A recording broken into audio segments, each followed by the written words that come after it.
Tu crois qu'une femme qui t'aime va te courir après, t'écrire sans arrêt, te rassurer, te supplier presque de rester? C'est faux, brutalement faux. Et si tu ne comprends pas ce qui va suivre, tu continueras à confondre silence et indifférence, distance et désamour, mystère et rejet. Épictète disait: ce qui trouble les hommes, ce ne sont pas les choses, mais l'opinion qu'ils en ont. Et ton opinion, aujourd'hui, t'aveugle. Quand une femme commence réellement à ressentir quelque chose de profond pour toi, quelque chose qui touche son cœur et pas seulement son ego, il se produit un paradoxe dérangeant. Elle se retient, elle se protège, elle s'éloigne parfois. Et ce retrait n'est pas un manque d'amour. C'est souvent la preuve que l'enjeu devient trop grand pour elle. Écoute bien, une femme qui ne ressent rien n'a rien à perdre. Elle parle librement, elle répond vite, elle joue, elle teste, elle disparaît puis revient sans émotion. Mais une femme touchée, une femme réellement impliquée, ressent une peur silencieuse. La peur d'aimer plus qu'elle ne devrait. La peur de perdre le contrôle. La peur de se livrer à un homme qui pourrait ne pas la choisir. Alors elle se tait, elle observe, elle mesure tes réactions dans le vide qu'elle crée. Imagine une situation simple. Tu envoies un message sincère, posé, sans pression. Avant, elle répondait vite. Maintenant, le temps s'étire. Ton cœur s'agite. Ton esprit invente des scénarios. Mais pendant ce silence, elle relit ton message. Elle se demande pourquoi il l'a touchée.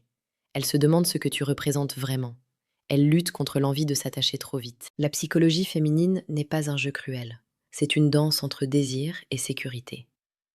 Plus une femme sent que tu prends de la place en elle, plus elle ralentit pour ne pas tomber.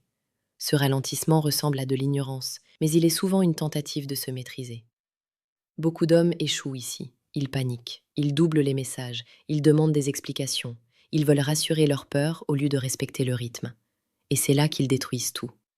Car une femme amoureuse ne veut pas être poursuivie, elle veut se sentir libre de choisir. Sénèque écrivait: l'amour véritable n'a pas besoin d'être forcé.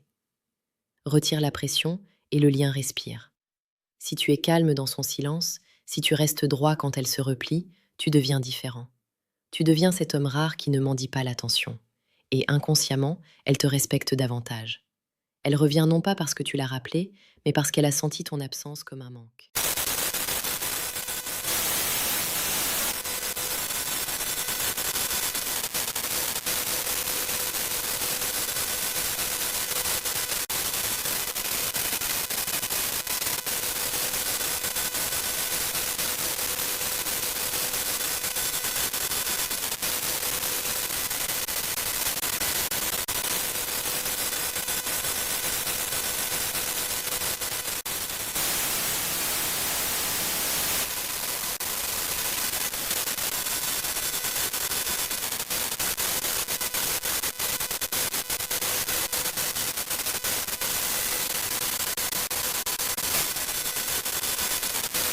Une femme amoureuse teste ta solidité émotionnelle.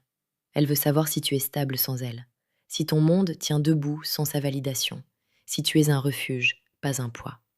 En s'éloignant, elle t'offre une épreuve, pas pour te faire souffrir, mais pour voir qui tu es vraiment. Au milieu de cette vidéo, si tu veux aller plus loin, je t'invite discrètement à cliquer sur le deuxième lien en description. Tu y trouveras le livre Le manuel brutal du séducteur stoïque.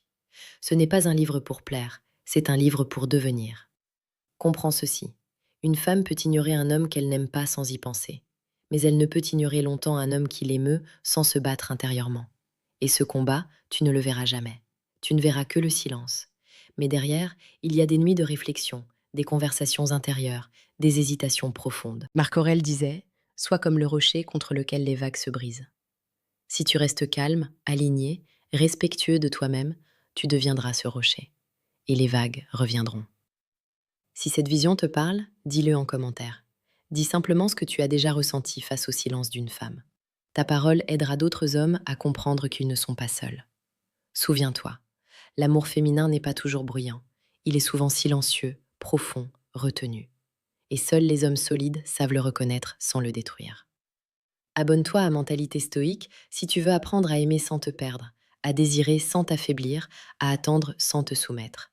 Reviens demain, le chemin ne fait que commencer.